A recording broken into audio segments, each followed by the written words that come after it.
Decision trees predict outcomes by asking a series of smart questions about the data, one step at a time, clearing confusion until the prediction becomes obvious. Let's say we want to predict whether a student will pass an exam, using hours studied, attendance, and sleep quality. Instead of mixing everything at once, the tree looks for the single most informative question to ask first, the question that causes the biggest improvement in clarity. That improvement comes from reducing uncertainty. Uncertainty simply means the group contains a mixture of different outcomes. The model does not feel confident yet. We measure that uncertainty using a formula, which you'll see on screen. We'll plug actual numbers into it now, so it becomes straightforward. Imagine our starting group, 10 students, 7 passed, 3 failed. We plug these proportions into the formula, and we get an uncertainty value of around 0.88. That tells us the data is somewhat mixed. Now the tree tests possible questions, and for each question the data splits into 2 new groups, and we measure the uncertainty again. Let's compare 2 potential first questions. 2 possible splits, same data, different results. Split A.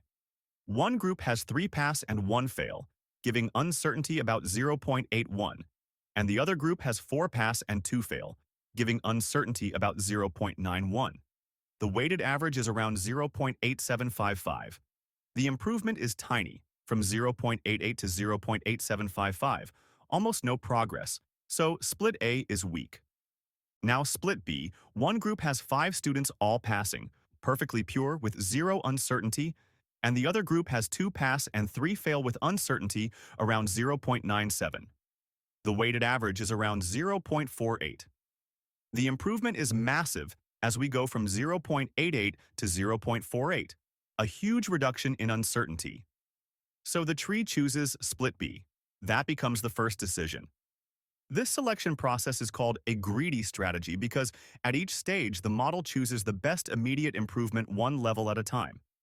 Now for regression tasks where the target is a number, the tree uses a different uncertainty measure that you'll see on screen.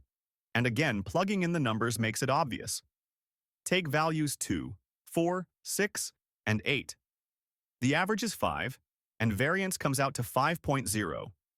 After a clean split into 2, 4, and 6, 8, each side has a variance of 1, meaning we reduced uncertainty drastically, so that is a good split.